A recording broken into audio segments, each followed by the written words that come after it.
Señor, toca nuestro corazón, para que aceptemos las palabras de tu Hijo. Aleluya, aleluya, aleluya. El Señor esté con ustedes. Con tu espíritu. Evangelio de nuestro Señor Jesucristo según San Mateo. Gloria a ti, Señor.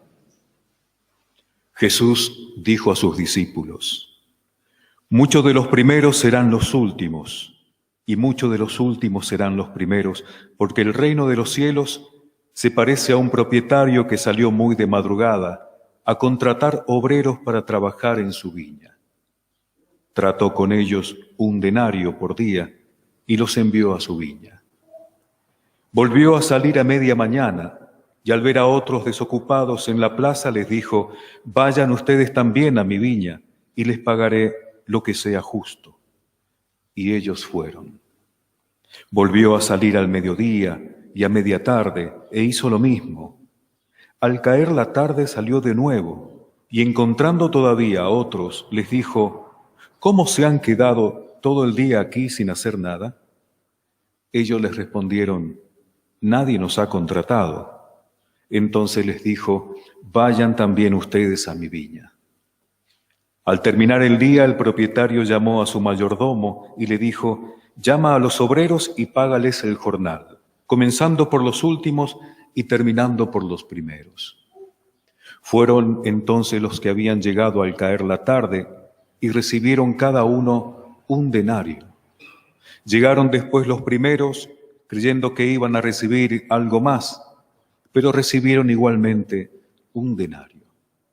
Y al recibirlo, protestaban contra el propietario, diciendo: estos últimos trabajaron nada más que 1 hora, y tú le das lo mismo que a nosotros, que hemos soportado el peso del trabajo y el calor durante toda la jornada. El propietario respondió a uno de ellos: amigo, no soy injusto contigo. ¿Acaso no habíamos tratado en 1 denario? Toma lo que es tuyo y vete. Quiero dar a este que llega último lo mismo que a ti. ¿O no tengo derecho a disponer de mis bienes como me parece? ¿Por qué tomas a mal que yo sea bueno? Así, los últimos serán los primeros y los primeros serán los últimos.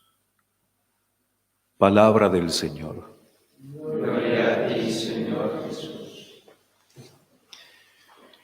Muy queridos hermanos, aquí presentes, los que siguen nuestra Santa Misa en las redes, ciertamente el Evangelio de hoy nos está mostrando que si pudiésemos elegir a nuestro Señor como ministro de Economía, nos llevaría a la bancarrota. O administrar nuestros bienes sería un fracaso. Claro, desde el punto de vista humano, meramente humano y utilitarista. Pero el Evangelio de hoy, un mensaje central, nos pide no perder la visión sobrenatural, la visión de Dios frente a la administración de nuestra salvación, las gracias que recibimos y cómo hemos de corresponder a esas gracias. Algunos llaman a esta parábola, como hemos escuchado, la parábola del propietario que busca obreros, porque sus caminos no son nuestros caminos, sus pensamientos no son nuestros pensamientos. La mente humana es muy pequeña, muy limitada, está siempre sujeta a error. Tenemos que tener esa sumisión de la inteligencia y de la voluntad al parecer de Dios y no nuestro propio parecer. El hombre debe ser consciente de que Dios tiene un bellísimo plan de salvación para cada uno de nosotros y debemos aprender a captar, a percibir ese plan de Dios en nosotros en el día a día, esos toques del alma, esos llamados. Dios llama, llama, llama. Llama a la mañana, a la madrugada, llama a las 9, llama a las 12, llama a las 15, llama a las 17. Todo el día el Señor nos está llamando con insistente llamada de amor. Al leer el Evangelio, este relato del dueño de la viña nos puede parecer injusto, absurdo, pero no se han de juzgar los caminos de Dios con nuestras miradas tan humanas y tan limitadas, con parámetros de justicia humana. Hay que aprender a hacer este ejercicio todos los días. Es un ejercicio espiritual. No perder la visión sobrenatural y evaluar todo y juzgar todo y esperarlo todo desde la visión de Dios. Pero si no perdemos ese sentido sobrenatural y tenemos esa visión divina de conjunto, vamos a encontrar el secreto de por qué nos pasa lo que nos pasa, por qué las pruebas que estamos pasando. Este es uno de los relatos donde más resplandece aquella consideración de Santo Tomás de Aquino, ¿no? La misericordia es la coronación de la justicia. Es la clave para entender muchas vicisitudes de la vida. A veces somos demasiado paladines de la justicia para estar juzgando siempre cuándo es justo que a mí me den lo que me den y por qué es injusto que le den al otro lo que el otro está recibiendo, siendo que él se convirtió después que yo. Uno puede permanecer el día entero trabajando para obtener poco, si ama poco. No rezar con el alma de almacenero, comerciante. A veces nuestras oraciones no son escuchadas porque estamos rezando con un espíritu de almacenero, de ¿qué me das, Señor, para que yo después te dé?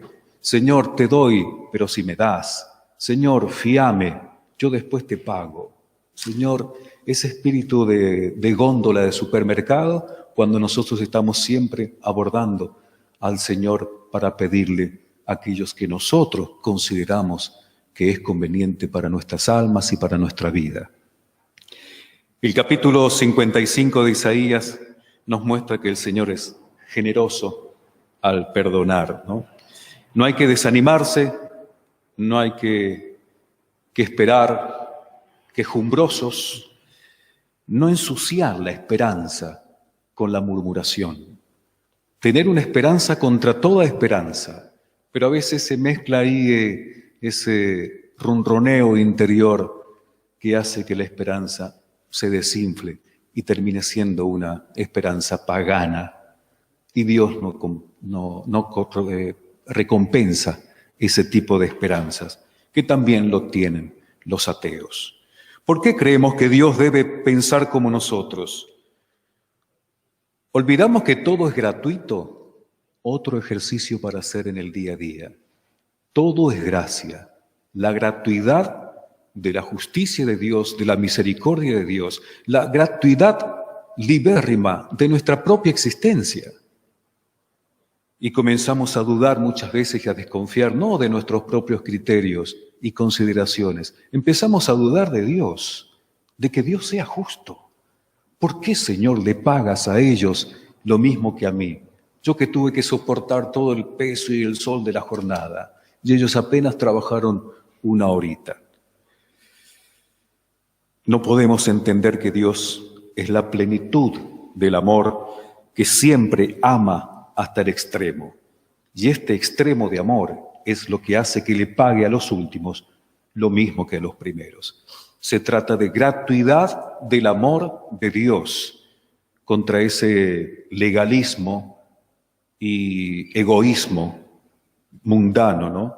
Este egoísmo conduce a la envidia del bien ajeno. Es esa ceguera ingrata propia de la envidia, invidere, no ver, estar ciegos. Dios llama a quien quiere y cuando quiere. La justicia de Dios es infinitamente superior a la nuestra. Dios ejerce su justicia y su soberanía, su realeza, sanando, salvando y dando vida, a tiempo y a destiempo, a los primeros y a los últimos. No puedo hacer con lo mío lo que yo quiero. dice el Señor. Esto nos desconcierta, pero al mismo tiempo nos tiene que dar un gran consuelo. ¿Por qué ves mal que yo sea bueno? Dice la traducción, ¿por qué ves con ojo malo que yo sea bueno? El ojo malo, ¿no? En la expresión hebrea significa un estado de espíritu maligno, porque, bueno, el ojo es el espejo del alma. Y la envidia es ese estado, un estado de tristeza, de infelicidad por el bien ajeno. ¿Por qué este compañero mío de trabajo que es vago, que siempre regatea en el trabajo, termina recibiendo más y tiene un premio incluso, más confianza le da el jefe? ¿Por qué mi vecino, que ha sido siempre, y ahora se la tira de más católico que yo, y encima veo que tiene más trabajo, que el Señor lo bendice más que a mí? El Señor no entra en ese tipo de negocios. La envidia es ceguera. Y está condenando la caridad misma, porque la caridad se alegra con el bien. En cambio, la envidia se está amargando con el bien del otro. Recordemos el himno de la caridad de San Pablo, ¿no? En 1 Corintios 13. Es la palabra de Dios la que da luz a los ojos, los mandamientos cumplidos, los que iluminan nuestra alma. Es tremendo a veces lo que sucede en el mundo con los bienes que recibimos y no agradecemos. Incluso aquellos que reciben dones y bienes y los tiran a la basura. Se me viene ahora a la memoria que esta semana en Bruselas se legalizó un torno público donde las chicas pueden abandonar a sus hijos recién nacidos. Un torno tipo buzón. La chica que ha dado luz no lo quiere, lo pone en el buzón, en el torno, y allí después sabrán qué se hace. Está legalizado esta semana en Bruselas. La enseñanza principal del Evangelio entonces es el que negocia con Dios y le exige retribución por los méritos propios, recibe exactamente lo suyo.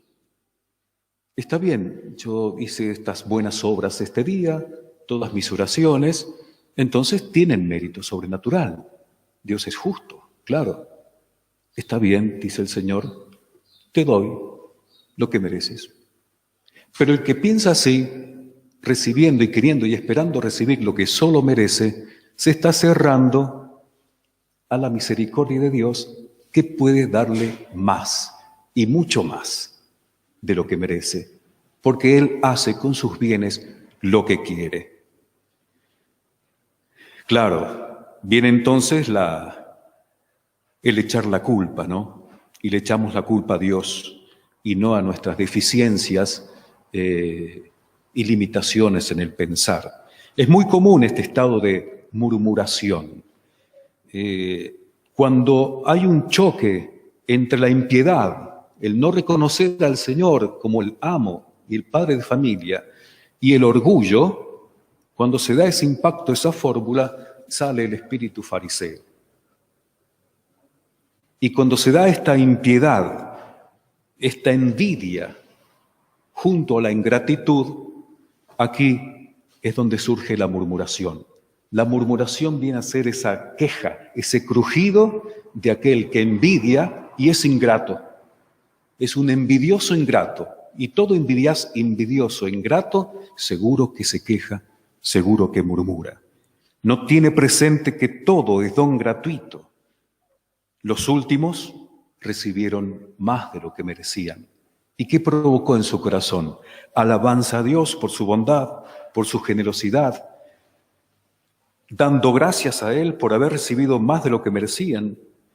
Es decir, no tener espíritu de piquetero como los primeros que ahí nomás creen que tienen que estar haciendo huelga y exigiendo de por qué no nos da lo que realmente mereceríamos.